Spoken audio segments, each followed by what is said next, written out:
My presence would disappear beneath the shadow of my father's retirement party, but humiliation never stays quiet. My dad blocked the entrance to my brother's villa and laughed, asserting I would never possess the money or status to step inside, while my mom urged me not to embarrass the family.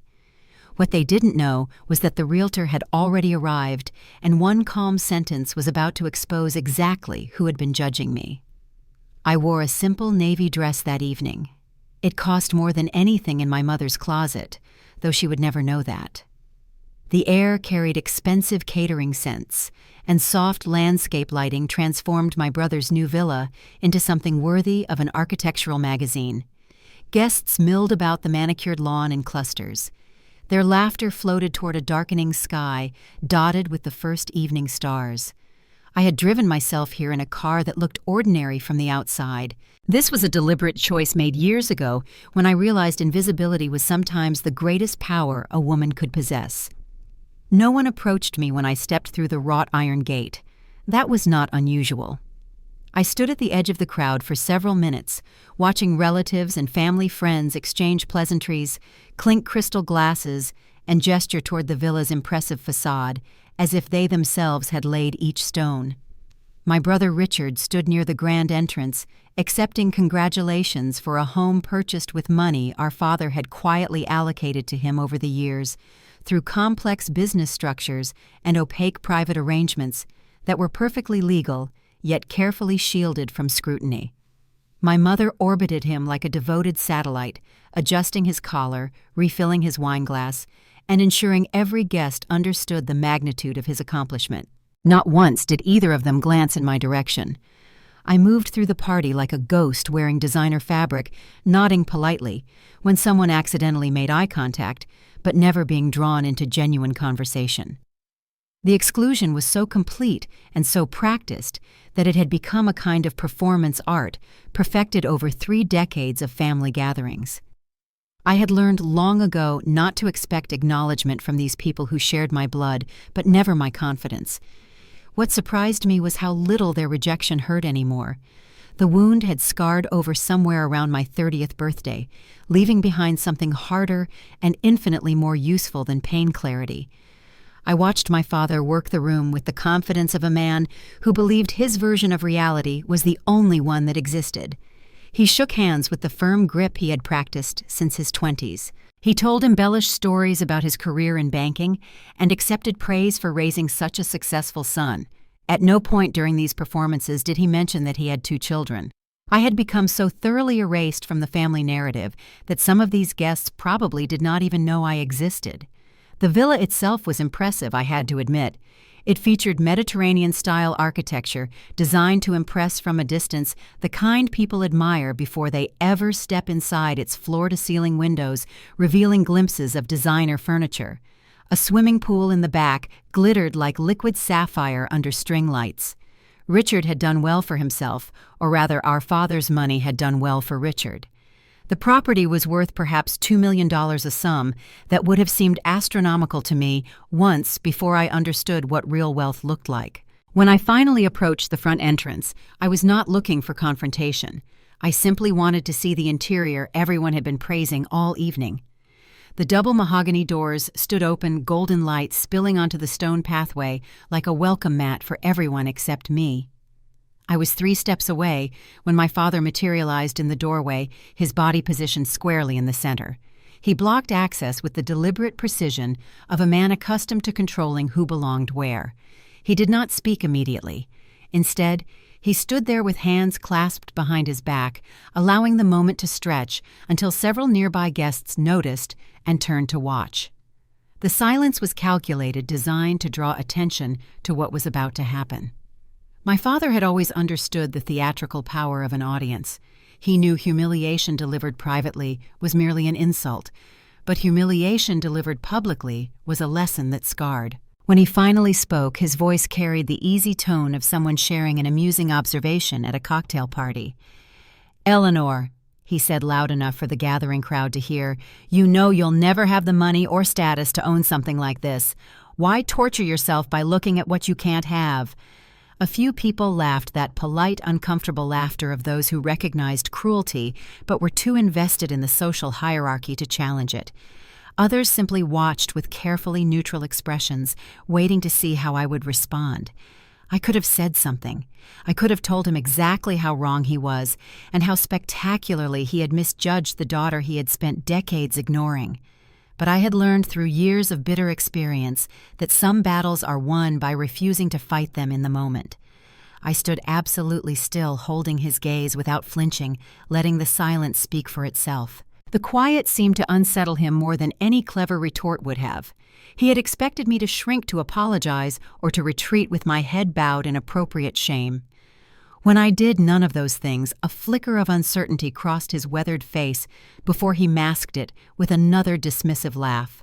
My mother materialized at his side like she had been summoned by some invisible alarm system calibrated to detect potential embarrassment. She placed a manicured hand on his arm and looked at me with the expression she reserved for social emergencies, a toxic mixture of disappointment and warning I had seen countless times throughout my childhood. "Eleanor," she said quietly, though not quietly enough to prevent the nearest guests from hearing, "please don't embarrass the family. This is your father's special night. Try to remember, this isn't about you."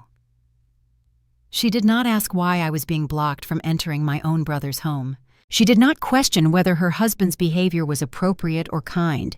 She simply assumed, as she always had, that I was the problem requiring management. My brother appeared behind them. His face wore the carefully neutral expression of someone who had learned that silence was safer than solidarity. He did not defend me. He did not suggest that perhaps our father was being unreasonable or cruel. He simply stood there in his expensive suit, a passive witness to the familiar ritual of my exclusion, his silence an endorsement of everything happening in front of him. The guests who had gathered to watch seemed to accept this dynamic as normal as expected, as simply the way this family operated. I made a decision in that suspended moment. I would not leave, but I would not fight. I stepped gracefully to the side, moving away from the entrance, but remaining visible, present, and unmoved by their collective judgment. My father seemed satisfied with this partial victory. He turned back to his adoring guests, resuming his performance as the patriarch of a successful family. My mother followed, launching into conversation, designed to smooth over any lingering awkwardness. My brother disappeared into the villa without looking back. The party continued around me as if I did not exist, as if I were merely part of the landscaping. Music played from hidden speakers. Waiters in crisp white shirts circulated with silver trays of champagne and elaborate canapés. Guests admired the architecture and congratulated my father on his retirement. I stood at the periphery of it all, watching and waiting, though I could not have explained precisely what I was waiting for.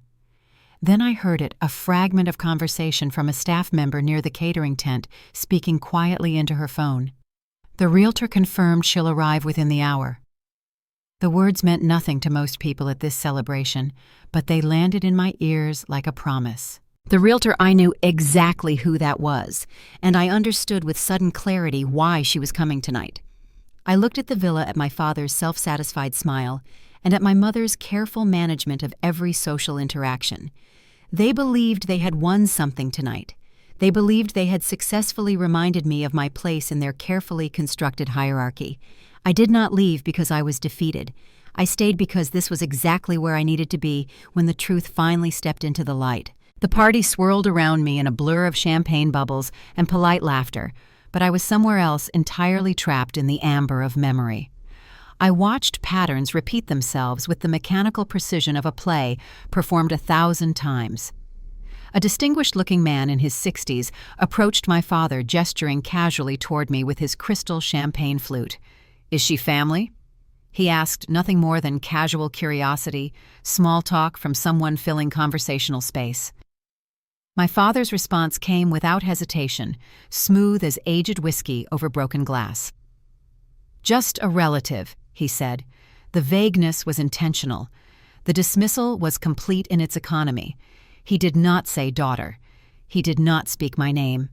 I heard every syllable from 15 feet away, and I understood with perfect clarity that this was not carelessness or forgetfulness. This strategy was refined over decades.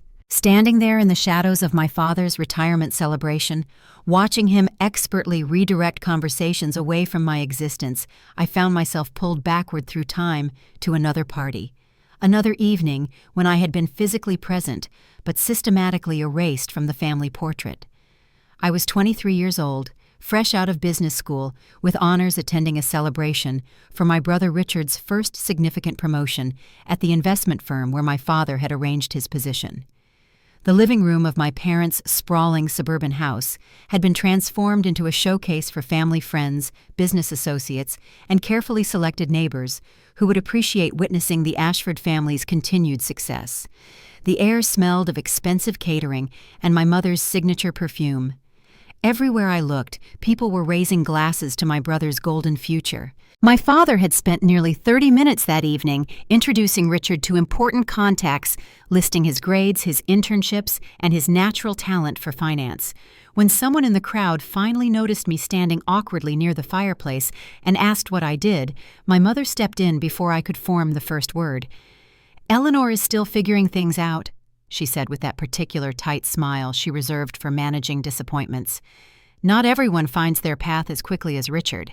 Some children need more time to mature." The assembled group nodded with theatrical sympathy.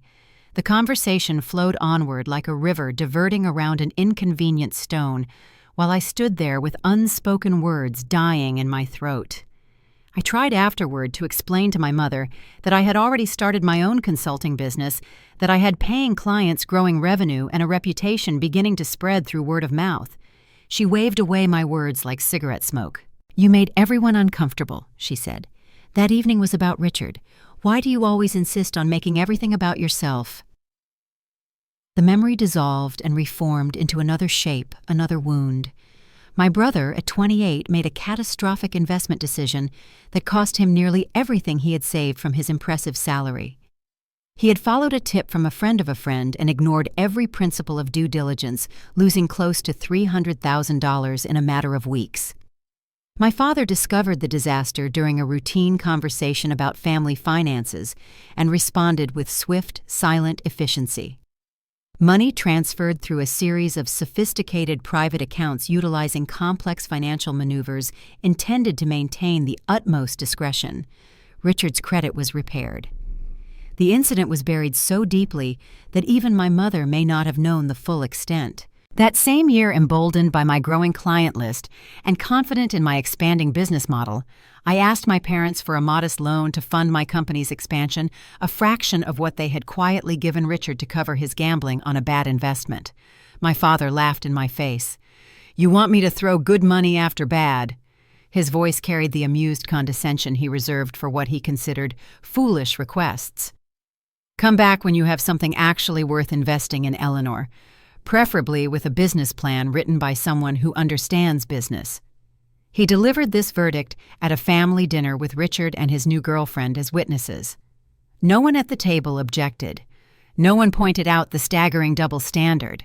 There was another memory sharper than the others, carrying edges that still cut a family meeting about my grandmother's estate, held the year after she passed away peacefully in her sleep. The discussion centered on how to handle her considerable investments.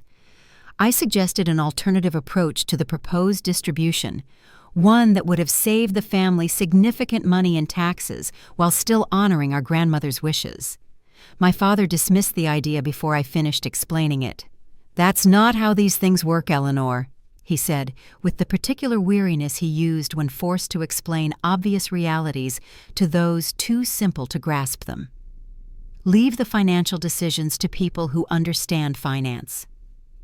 Everyone nodded and moved on to other matters. 6 months later, when my exact approach had been independently suggested by the estate attorney and implemented with considerable savings, no one mentioned that I had proposed it first. The credit simply evaporated into thin air, absorbed by the family's collective assumption that good ideas could not possibly originate from the daughter who had never quite measured up. Back in the present moment, my father was clapping Richard enthusiastically on the shoulder, performing the role of proud patriarch for an audience that had no concept of how carefully that pride was rationed, or how precisely it was directed.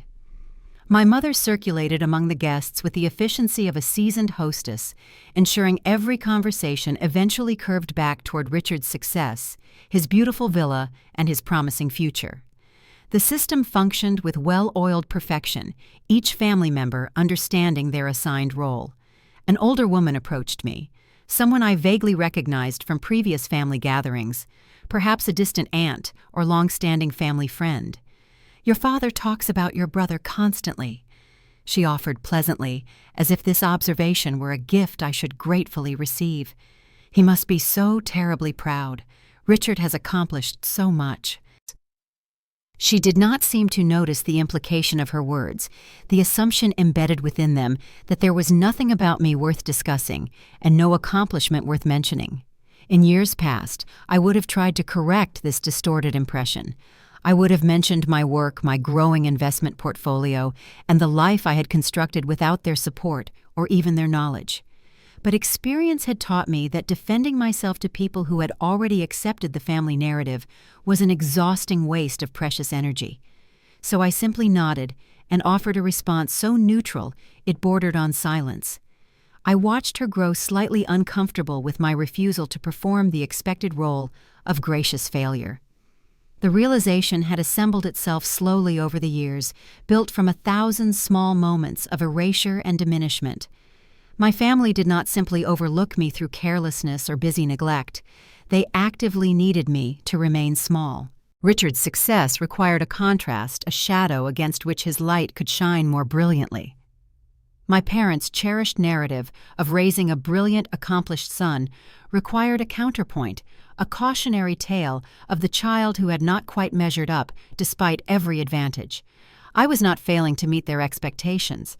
I was fulfilling them perfectly by remaining in the diminished role they had assigned me before I was old enough to understand that roles could be refused. A new decision crystallized within me, harder and more luminous than any I had made before. I would not attempt to correct their narrative anymore. I would not exhaust myself trying to prove my worth to people who had constructed their identities around my perceived inadequacy. I would simply wait.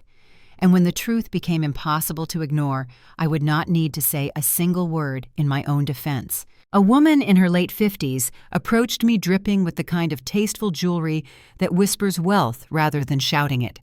She carried herself with the particular confidence that develops over decades of country club membership and charity board positions. I recognized the expression on her carefully maintained face. Polite curiosity seasoned with the automatic assumption that I was somehow out of place in this gathering. "So," she said, tilting her head at an angle that suggested she was being generous by acknowledging my existence, "are you visiting from out of town?" The question revealed everything about what she had already been told. She did not ask if I lived nearby. She did not inquire how I knew the family or what brought me to the celebration. She assumed I did not belong here, that my presence required justification, and that I was a visitor rather than a daughter. I understood immediately what had happened. My father had been telling stories. The narrative had been distributed before I ever stepped through the gate. I had been introduced to these strangers before I opened my mouth, and the introduction had been designed to ensure they looked at me and saw exactly what my family wanted them to see. Before I could formulate a response, I heard my father's voice carrying from a nearby cluster of guests. He was employing his confidential tone, pitched just loudly enough to be overheard by anyone within 15 feet, designed to spread information efficiently while maintaining the performance of discretion. "Eleanor has always preferred a simpler life," he was explaining to his attentive audience. "Not everyone has the drive for real success, and honestly, that's perfectly fine. She seems happier living within her limitations."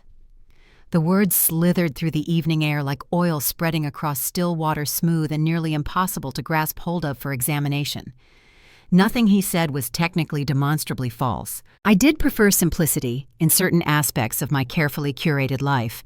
I was genuinely happy in ways he could never understand. But the context he constructed, the implications he wove, and the careful selection of facts painted a portrait of contented mediocrity.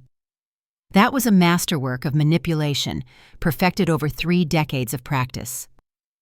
My mother materialized near the same group, adding her own practiced brushstrokes to the family portrait. "She's just not like Richard," she said with a sigh that communicated maternal disappointment nobly and graciously borne. "Some children simply don't need as much to feel content. We've accepted that about Eleanor." A well-dressed woman in the cluster nodded with sympathy. I watched the narrative take hold, like roots spreading through fertile soil. Strangers accepting a carefully constructed version of me, assembled without my knowledge or consent. The timing was choreographed with precision that spoke of long practice. Just as my parents completed their character work, my brother emerged from his villa's grand entrance, and the collective spotlight swung toward him with the inevitability of gravity. He was introduced to the same group with an entirely different vocabulary. Ambitious, driven, and naturally talented, the pride and culmination of everything our family valued. His villa became the conversation's gravitational center, a physical manifestation of success and proof that the Ashford family had produced at least one child worthy of admiration. No one asked what I did for work. No one inquired about my life, my accomplishments, or my journey. The story had already been comprehensively told. In my family's distributed version of reality, there was nothing interesting to ask. A man I did not recognize approached me with the comfortable smile of someone making obligatory small talk at a social function. "You must be the low-pressure one in the family," he offered, clearly intending the observation as a kindness. He was attempting to acknowledge what he believed to be my humble position in the family hierarchy without making the moment awkward. But the words landed on my ears like a judge's verdict, a rubber stamp of official approval on everything my parents had carefully disseminated. I felt the familiar impulse rise within me, the almost irresistible urge to correct the record, to explain the truth of my life, and to present evidence that contradicted the fiction being circulated among these well-dressed strangers. But hard experience had taught me where that path led. Correction inevitably meant conflict, and conflict meant I became the problem, the difficult one, the daughter who made every family gathering uncomfortable with her defensiveness. My parents had constructed an elegant system where any attempt to defend my own dignity automatically reinforced their narrative about my character. I decided to try anyway, just once, with the smallest possible intervention. "Actually," I said to a nearby guest, "I work in real estate investment." It was the tiniest fraction of the truth, a single sentence, containing none of the details that would have fundamentally reframed everything they thought they knew. My father appeared at my elbow instantly, as if summoned by some invisible alarm, calibrated to detect any deviation from the approved family script. "Eleanor dabbles in a few things here and there," he said, with a dismissive wave that reduced my entire career to a hobby unworthy of serious consideration. "But let me tell you about Richard's expansion plans for the property he's thinking of adding a guest house." The conversation pivoted away from me with such practiced smoothness that it felt professionally choreographed. Within seconds, I was once again invisible, a background element in a painting focused on other subjects. I noticed something important then, something I had not fully grasped in all my years of family gatherings. The story my parents told about me was not improvised or adapted to circumstances. It was meticulously rehearsed. The phrases came too smoothly, and the conversational pivots were executed with too much precision. This was a narrative they had been polishing for decades, refining it with each repetition at each social event until it flowed with the naturalness of absolute truth. They knew exactly what to say and when to say it, because they had told these same stories so many times before that it had become their reality. I implemented a strategic shift. Instead of continuing to correct the false narrative, I stopped engaging with it entirely. When someone repeated something my parents had said about my limited ambitions, I responded with neutral acknowledgement and offered nothing more. When someone commented sympathetically on my simple life, I simply nodded without elaboration or defense. The reactions were genuinely interesting. People grew visibly uncomfortable when I refused to perform my expected role to either confirm their assumptions or deny them with the defensiveness that would prove their assumptions correct. Several conversations terminated abruptly, the other parties uncertain how to continue when I would not participate in my own diminishment. My family interpreted my new silence as their complete victory.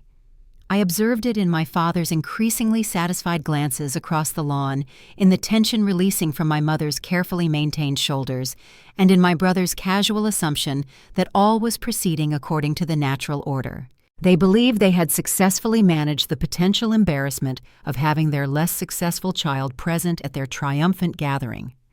They had distributed their carefully crafted version of Eleanor to every guest who mattered, and no one had raised an objection. What they fundamentally failed to understand was that I was no longer expending energy fighting their narrative. I was simply waiting with patience developed over 30 years for someone outside their control to rewrite everything they thought they knew. I caught a fragment of conversation drifting from the catering station. A staff member was confirming logistics on her phone. "The Realtor is approximately 15 minutes out." The words floated past every other ear without registering significance, but they landed in my awareness like a key turning in a long, locked door. They had spent the entire evening defining who I was for everyone present. They were about to discover that their monopoly on that definition had an expiration date. My phone vibrated softly in my clutch, a subtle electronic pulse that suddenly seemed louder than all the conversation and music swirling around me. I knew before looking at the screen that it would be from Marina, my business partner of 7 years, the woman who handled the operational complexities of everything I had constructed, while my family remained blissfully unaware of my existence as anything other than a disappointment. Her message was characteristically concise, urgent, and professionally direct. "Need confirmation on the Harrington deal tonight. They're proceeding with or without our final terms by midnight." The Harrington deal, 8 figures over 3 years, 18 months of careful negotiation. It was the kind of complex real estate portfolio transaction that would permanently cement our position as the region's premier private investment firm for ultra-high net worth individuals. I had been cultivating the Harrington family's trust for nearly 4 years, patiently building the relationship, demonstrating expertise without desperation, and positioning myself as the inevitable choice when they finally decided to restructure their considerable property holdings. And now, this culmination required my focused attention at the precise moment I was standing at my father's retirement party, being publicly dismissed as the family disappointment and playing a role I had not auditioned for and did not want. I stared at the glowing screen, then lifted my gaze to survey the party unfolding around me. The calculation I faced was brutal in its stark clarity. If I excused myself now to handle this business requiring immediate attention, my family would have their narrative validated and amplified. Eleanor couldn't even stay for her own father's retirement celebration. Eleanor always prioritizes herself over family. Eleanor has never understood what loyalty and love actually mean. The whispered criticisms would follow me to every family gathering for the next decade. But if I remained here allowing this deal to slip away while I worried about the opinions of people who had never valued anything I accomplished, I would be sacrificing something I had built with my own intelligence and persistence for people who had demonstrated repeatedly that my achievements meant nothing to them. I chose to stay not for my family's sake or to earn approval that would never genuinely come, but because the timing was not yet right for what I sensed was approaching. The Realtor Victoria was coming. Something significant was preparing to shift in this carefully controlled environment. Every instinct I had developed over years of successful business dealings told me I needed to be physically present when the shift occurred. My father's sharp eyes noticed me examining my phone from across the manicured lawn. He could never resist an opportunity to perform for an audience, especially when that performance reinforced the evening's dominant theme. "Work problems," he called out with deliberate volume, ensuring nearby guests would hear and turn to observe. His tone carried unmistakable amusement, as if the very concept of me having work important enough to demand urgent attention was inherently laughable. Several people rotated to watch this small drama, their faces holding the mild interest of audience members at a play they had not expected to find entertaining. I slid my phone back into my clutch without sending a response to Marina's urgent message. "I'll handle it later," I said. keeping my voice carefully neutral and refusing to provide the defensive reaction he was clearly hoping to provoke and display. My father nodded with visible satisfaction, turning to the guests clustered around him. "You see," he said, gesturing toward me with his champagne glass. "No pressure with our Eleanor. She figured out long ago how to keep her life simple and small." There's something almost admirable about that kind of acceptance. The words were a precision instrument of humiliation, soft enough in tone to seem almost complimentary, yet sharp enough in implication to draw blood from anyone who understood what he was really saying. Another vibration. Another message from Marina. "Harrington getting cold feet. We cannot wait much longer without losing leverage." I studied the screen and felt the considerable weight of the decision pressing against my chest like a physical force. This was what my family had never understood, could never understand, because they had never bothered to look beyond their assumptions about who I was. Every moment of strategic silence came at a real and measurable cost. Every time I chose not to correct their distorted narrative, not to defend my substantial accomplishments, or not to demonstrate my actual worth, I was making a sacrifice that required something valuable from me.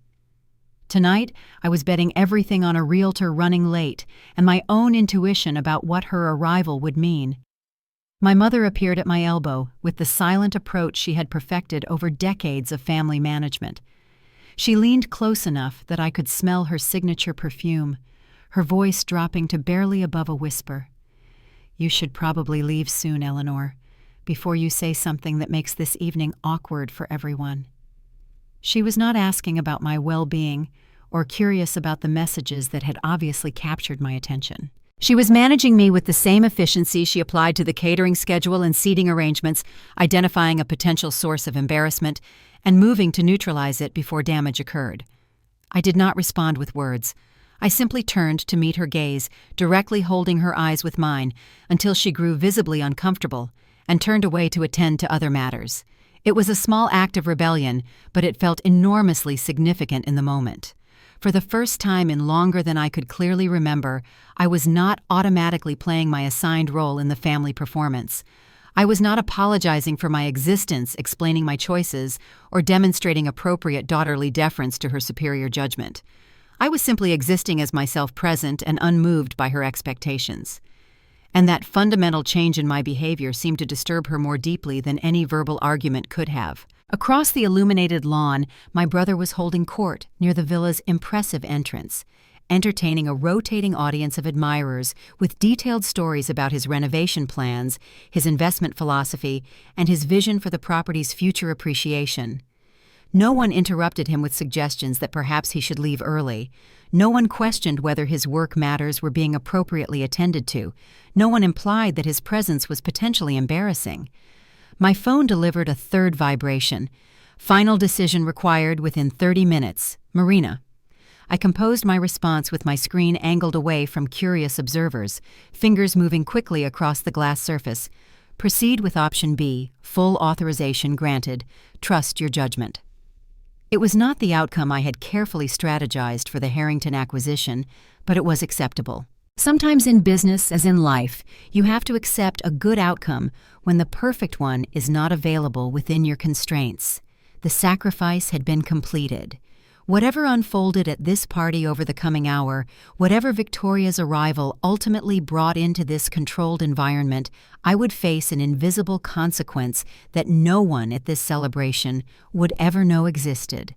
That was the true price of my strategic silence, not the weakness my family imagined, but a calculated investment in a future return they could not begin to anticipate. I overheard a staff member mention to a colleague that the realtor was running approximately 10 minutes behind schedule.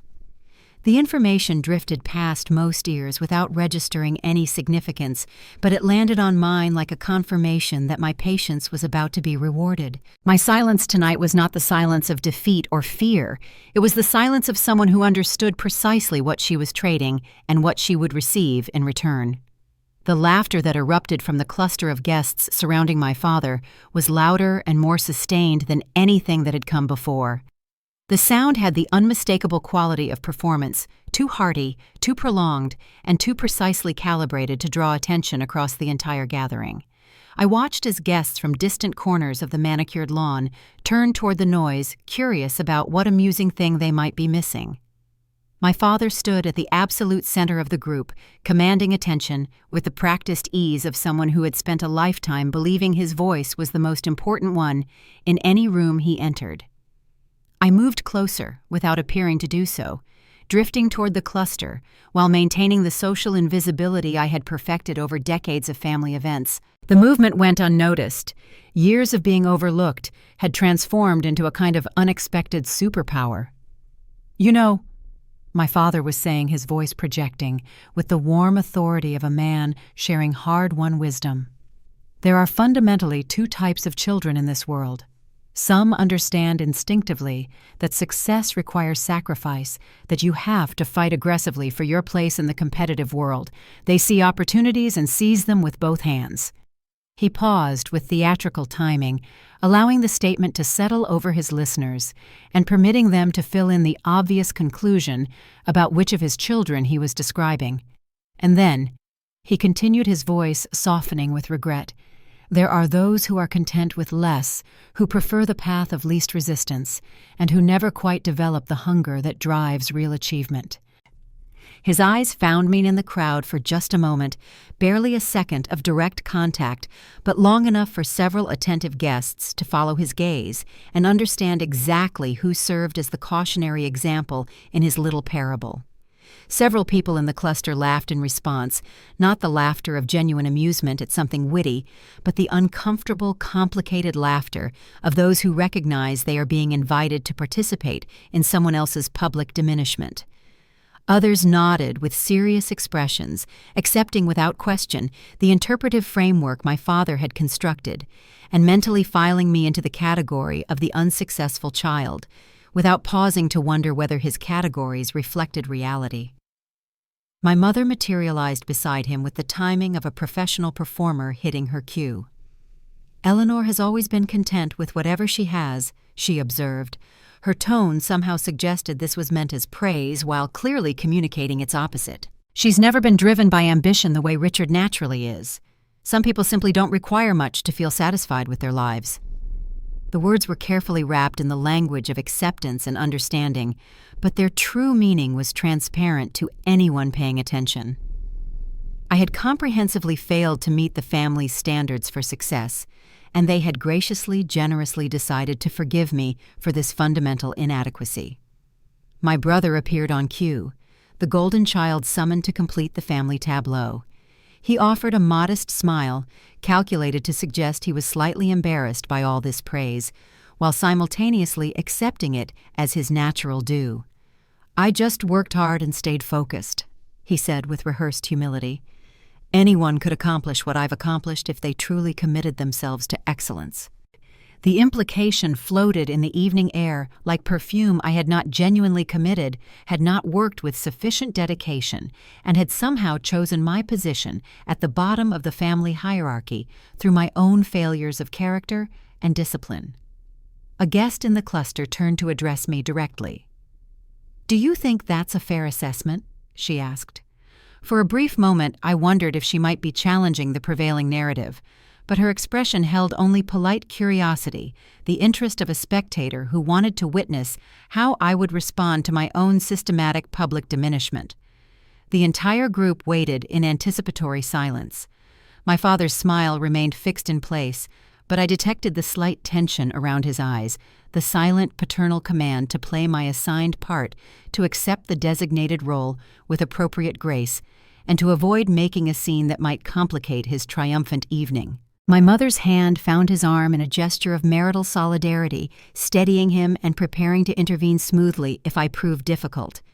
I considered my available options with the analytical clarity I had developed over years of high-stakes business negotiations.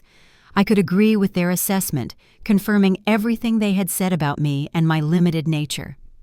I could argue passionately against their characterization, providing ammunition for decades of future commentary about how Eleanor always had to make everything difficult, and how she could never just accept reality gracefully. Or I could do something they were fundamentally unprepared to encounter. "People generally believe what they need to believe," I said. My voice was calm and perfectly level, carrying no trace of emotion that could be interpreted as defensiveness or wounded anger. The words hung suspended in the air between us, ambiguous enough to mean nothing specific while simultaneously meaning everything. The woman who had posed the question blinked several times clearly, uncertain how to respond to a reply that refused to fit expected categories. The conversation faltered noticeably, the smooth machinery of my family's preferred narrative grinding against something it could not efficiently process or incorporate. My father recovered his composure quickly, steering the group's collective attention back toward safer conversational territory. The villa's architectural details, Richard's plans for property improvements, and the tangible success that could be pointed to and admired. The assembled guests followed his conversational lead with visible relief, grateful to return to ground where the social rules were clear and predictable. I stepped back from the cluster, resuming my established position at the party's social periphery. The moment had passed, absorbed into the evening's continuous flow of champagne and mutual congratulation.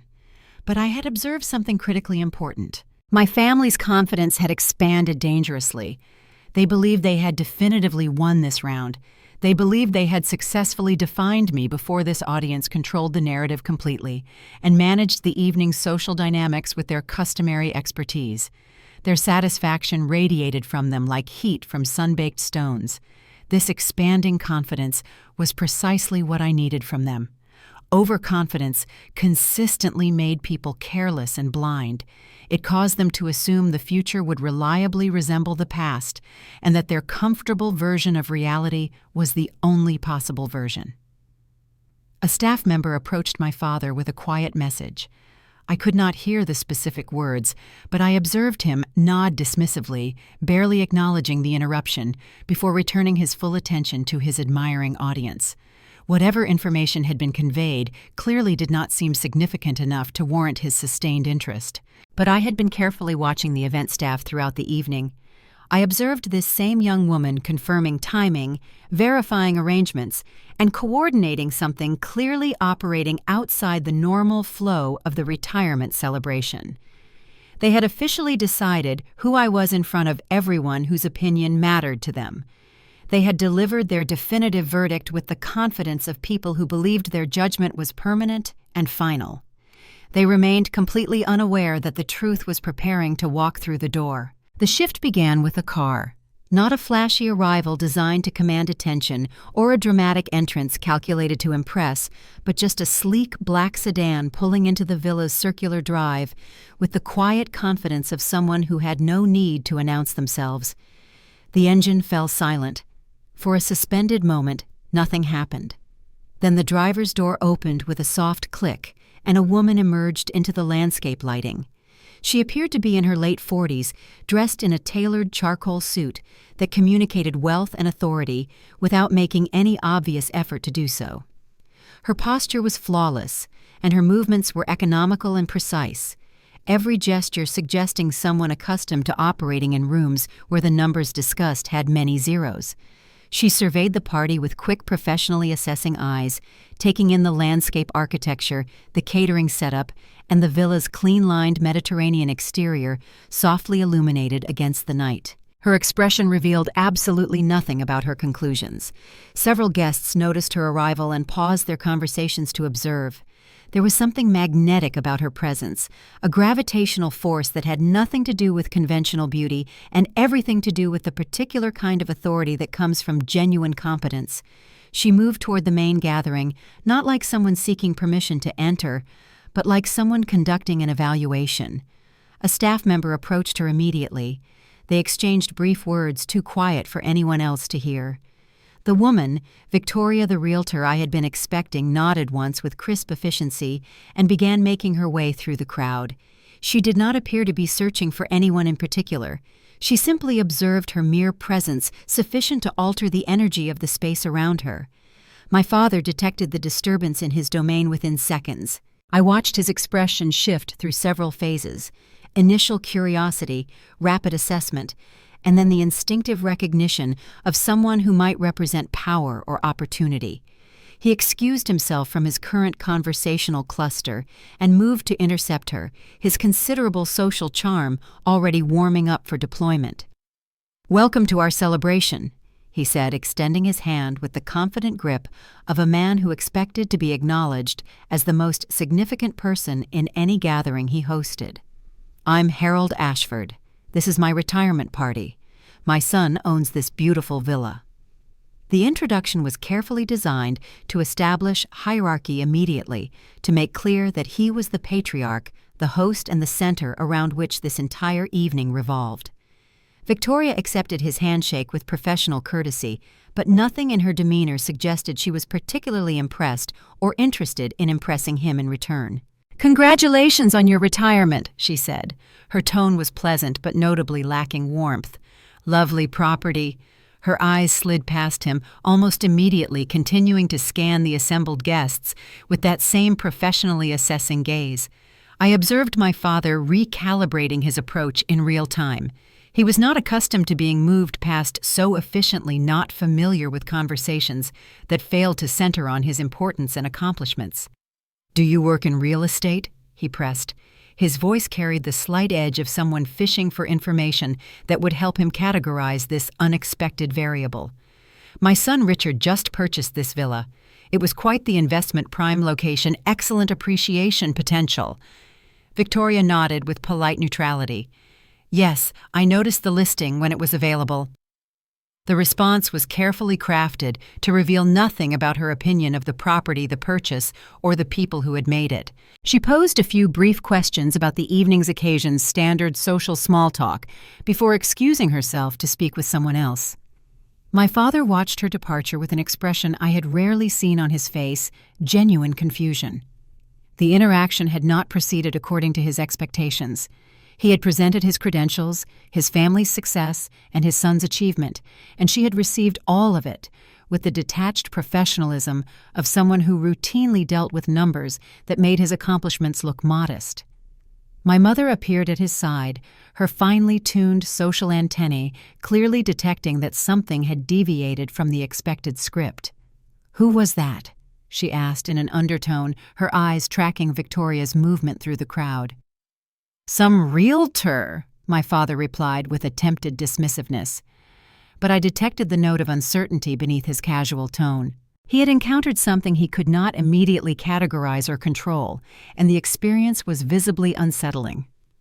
My brother Richard, apparently briefed on the situation by some invisible family communication network, made his own approach.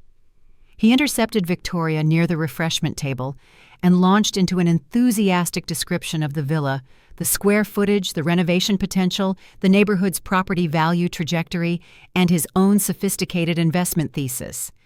He was performing expertise, attempting to establish himself as someone worthy of serious professional consideration.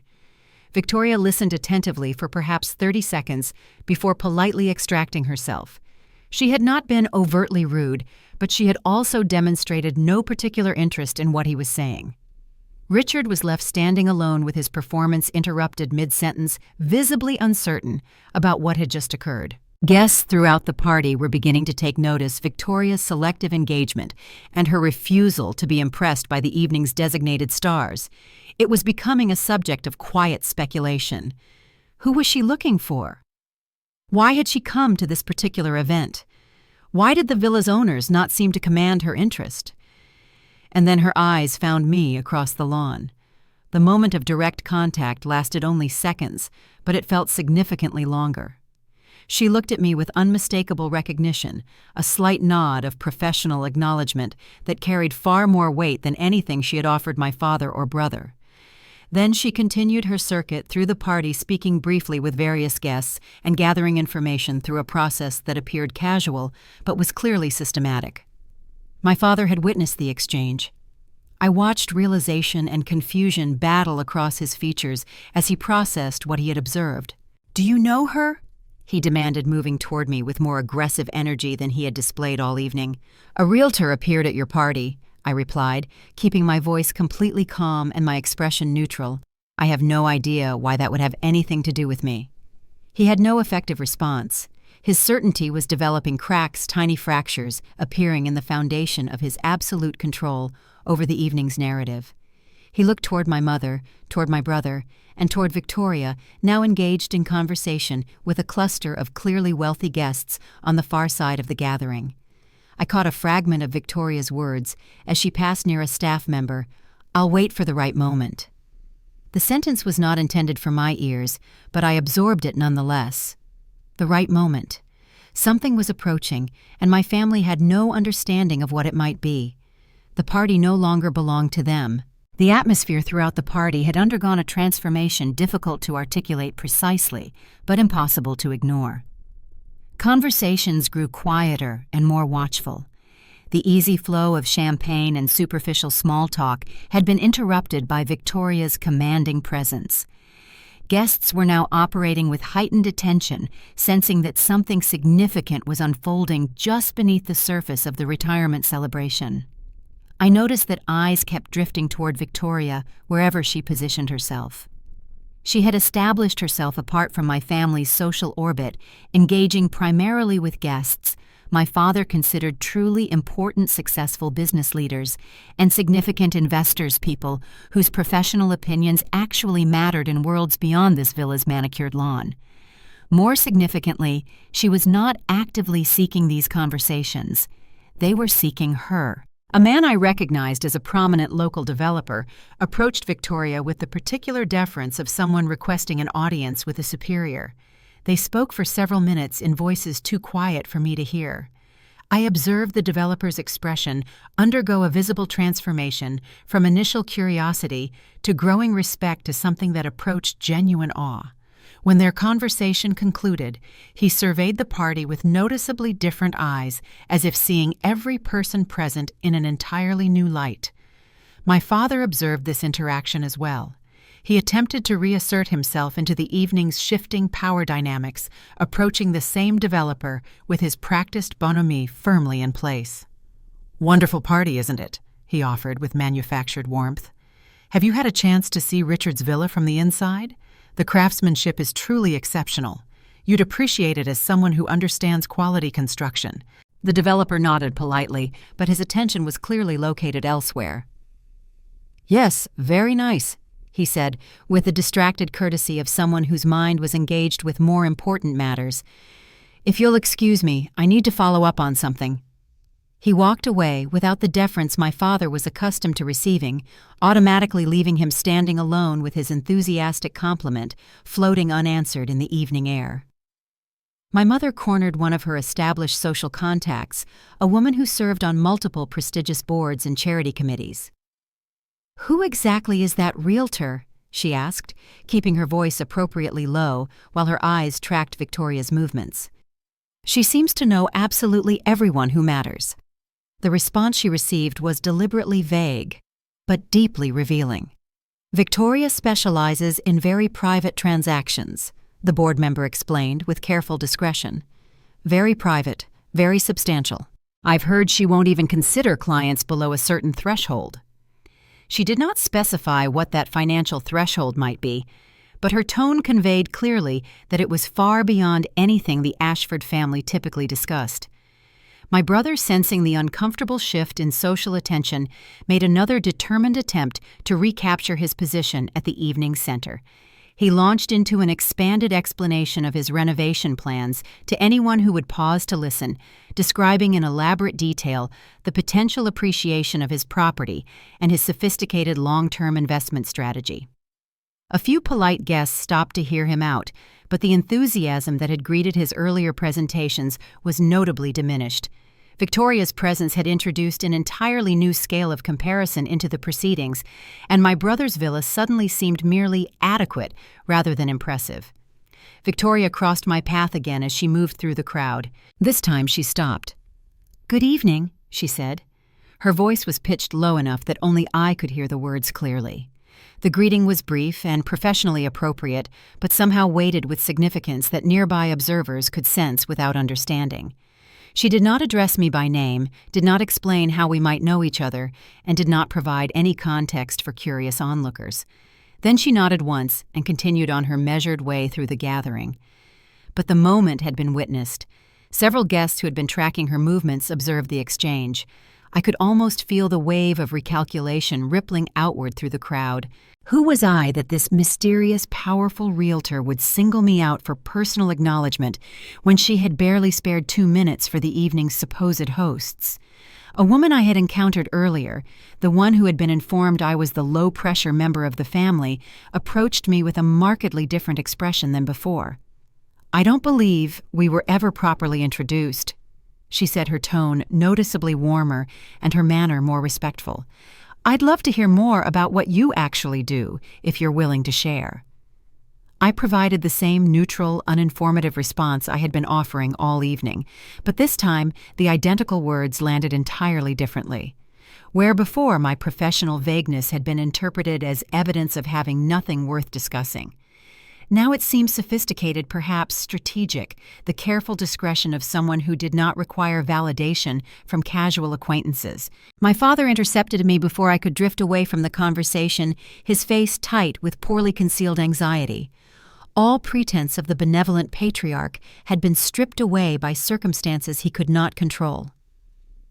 "Don't say anything foolish," he hissed, his fingers gripping my arm with more force than necessary. "I don't understand what's happening here, but you will not embarrass this family tonight." I looked deliberately at his hand on my arm, then raised my eyes to meet his. The fear was visible now, breaking through his carefully maintained facade of confident authority.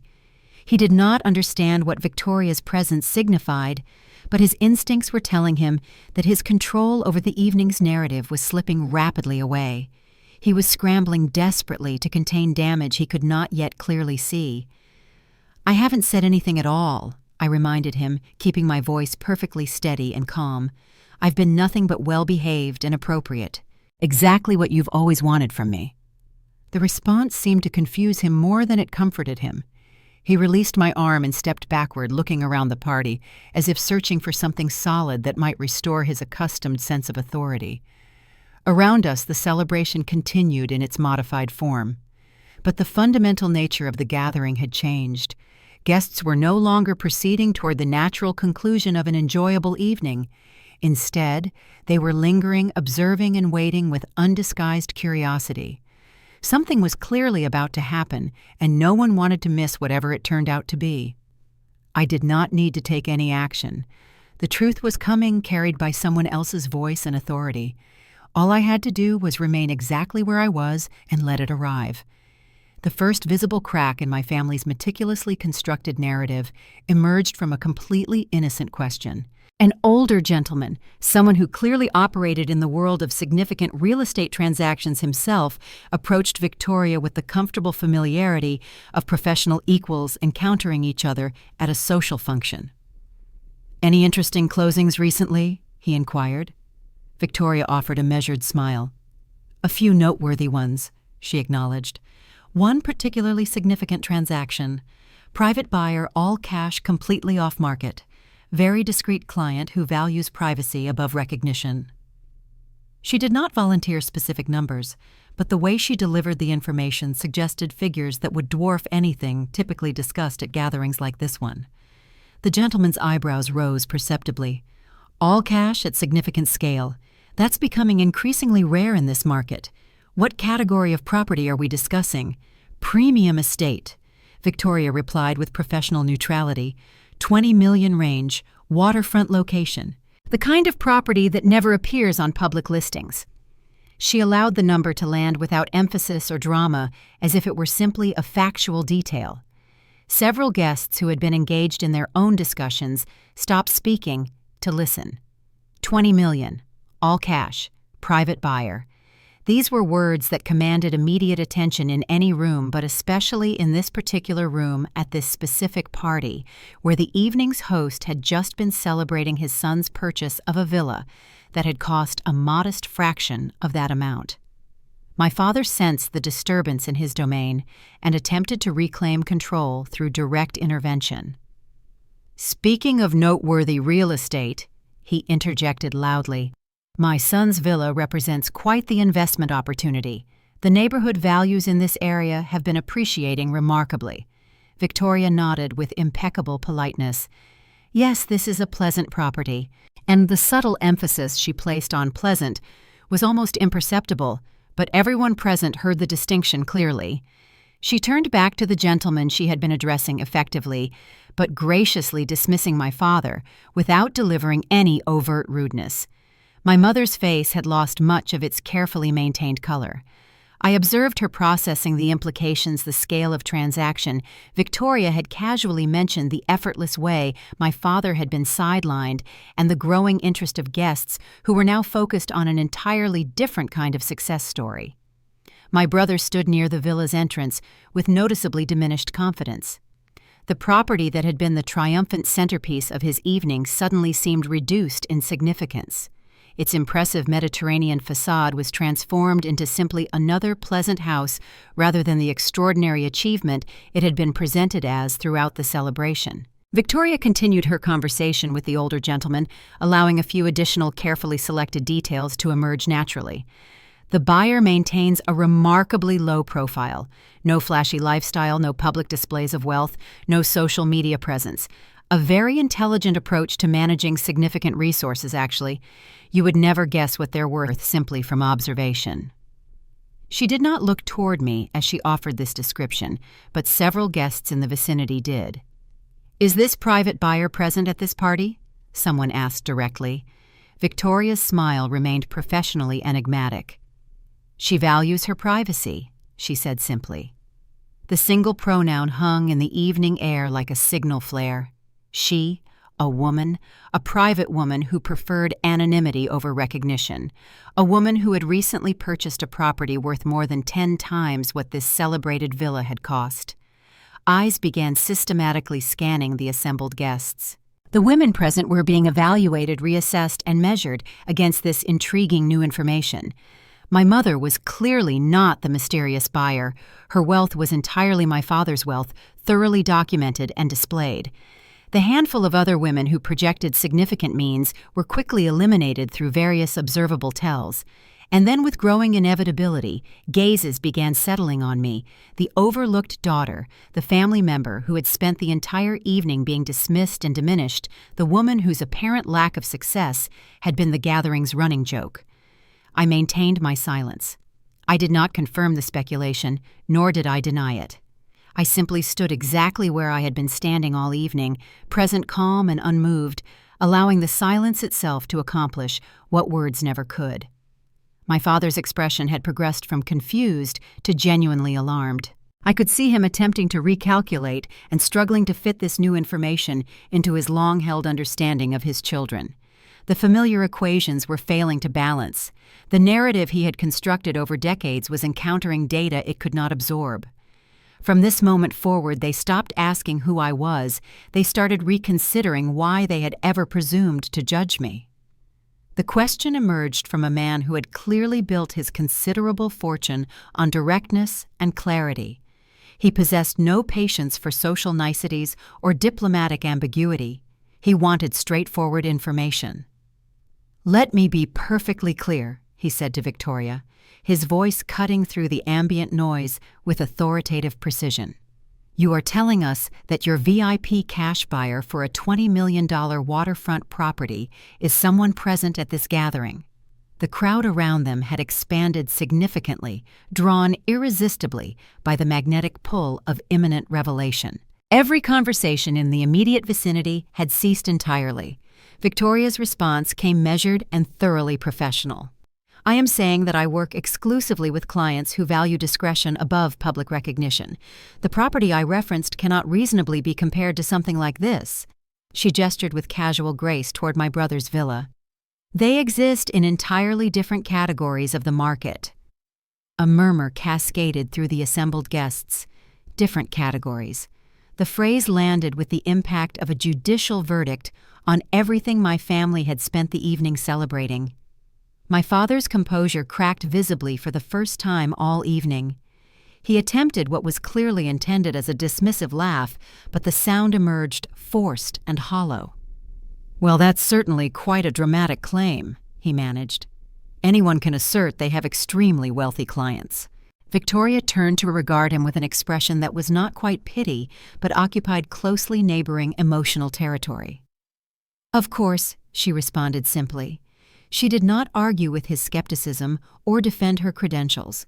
Her absolute refusal to engage with his challenge somehow made his doubt seem more desperate, obviously the grasping of a man watching his authority dissolve. My mother had positioned herself physically close to my brother, her hand resting on his arm in a gesture that might have signified maternal comfort or physical restraint. Her face had progressed through multiple visible transformations, initial confusion, growing concern, and now something that resembled genuine fear about what might be coming next. My brother himself appeared nearly paralyzed by the evening's unexpected trajectory. The spotlight he had basked in so comfortably throughout the celebration had turned harsh and unflattering. Guests who had been enthusiastically praising his accomplishments were now visibly recalculating, measuring his success against an entirely new standard. The direct man was not yet satisfied. He surveyed the party with sharp, assessing eyes before settling with deliberate focus on me.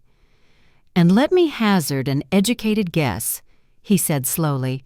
"The VIP client you're describing is someone who has been systematically underestimated throughout this evening's festivities." Victoria's response came without hesitation, but also without explicit confirmation. "My client's identities remain private as a matter of fundamental practice. I will observe that she demonstrates excellent judgment about when to speak and when to allow others to reveal themselves through their own words." Her eyes met mine for just a moment. I maintained my exact position without variation.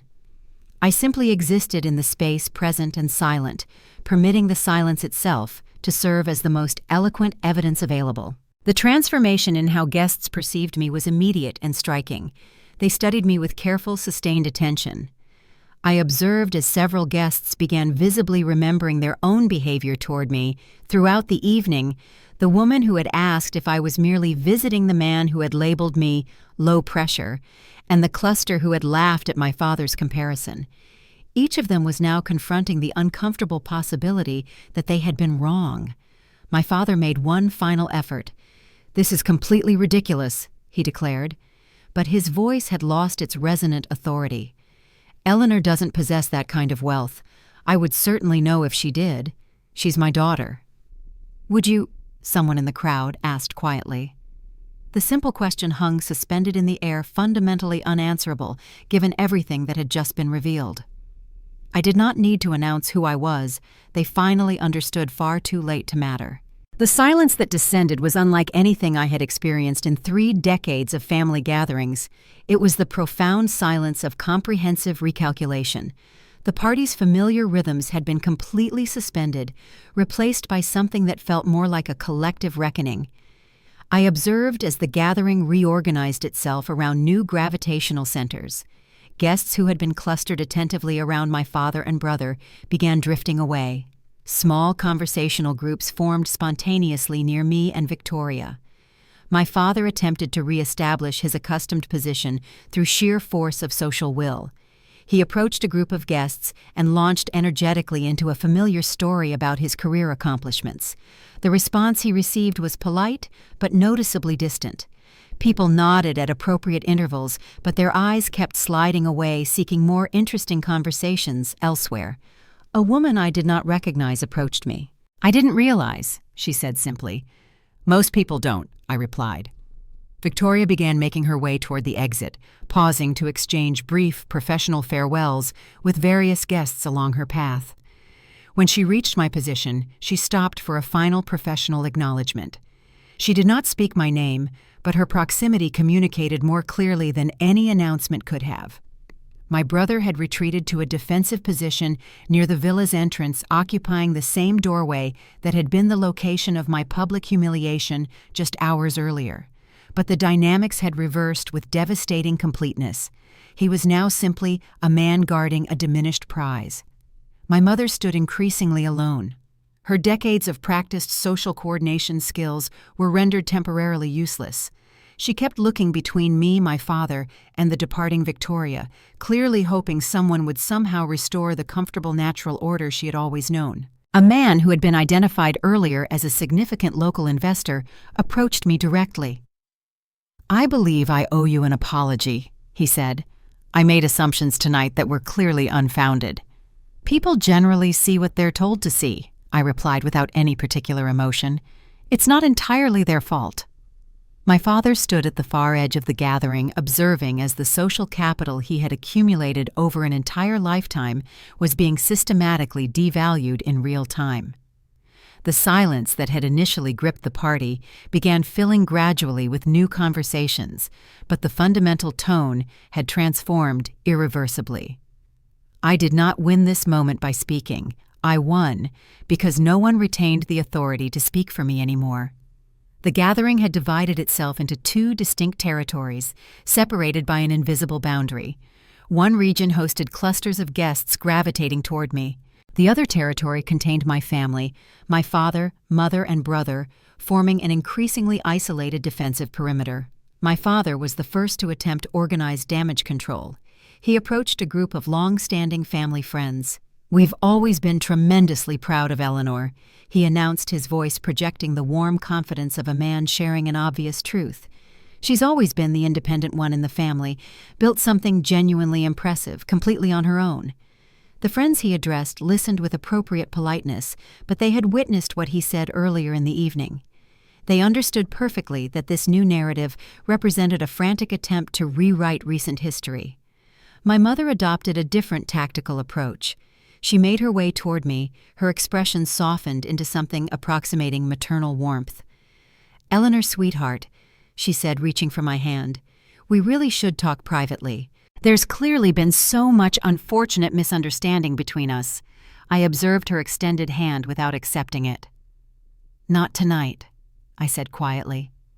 I simply established a boundary, something I had never successfully accomplished in 3 decades of being her daughter. She stood frozen for a long moment, visibly uncertain how to proceed with someone who would not follow the expected script. My simple "not tonight" had removed all of her accustomed power with 2 quiet words. My brother attempted his own salvage operation, but his approach was fundamentally handicapped. He could not claim to have always respected me without simultaneously acknowledging that his entire status had been constructed on a framework that required my diminishment. Every attempt to speak kindly about me now functioned as an implicit admission that he had knowingly benefited from my systematic devaluation. Victoria approached me before departing. "It was good to see you this evening," she said. "I'll be in contact next week regarding the final details." The implication was unmistakable. There was substantial, ongoing business between us. Several guests approached me in the time that followed, offering various forms of belated acknowledgement. Some delivered direct apologies. Others executed subtle social realignments. I received each interaction with the same neutral grace I had maintained throughout the entire evening. My father stood alone as the party wound toward its conclusion. He appeared older suddenly, somehow smaller. The commanding presence of the evening's confident host was reduced to simply a man who had been publicly and comprehensively proven wrong. I selected my moment of departure with care at a time of my own deliberate choosing, when my exit would carry its own clear message. I collected my belongings, offered genuine acknowledgement to the few guests who had treated me with actual respect, and walked toward the exit. No one blocked my path this time. No one questioned my right to come and go exactly as I chose. The power my father had weaponized at the villa's entrance had transferred completely. They did not lose me that night, they lost the power to define who I was. The drive home unfolded in silence that felt earned rather than empty. City lights blurred past my windows, ordinary and beautiful. I did not reach for music or podcasts to fill the quiet space. I simply drove, allowing the evening's events to settle gradually into their proper place within my history. When I arrived at my home, not the waterfront estate Victoria had described, which remained largely unoccupied as a long-term investment, but the comfortable townhouse where I actually lived my daily life, I sat in my car for a long moment before going inside. The silence surrounding me was fundamentally different here. It was my silence, chosen and comfortable. I allowed myself to revisit the moment when my father had blocked me at the entrance to my brother's villa. Just hours ago, that confrontation had felt like a wound being deliberately reopened. Now it felt like something else entirely, the last time he would ever possess that particular power over me. I thought about my mother's expression when she began to understand what Victoria's presence signified. The narratives she had constructed and maintained about her successful son and her disappointing daughter had crumbled in the span of a single hour.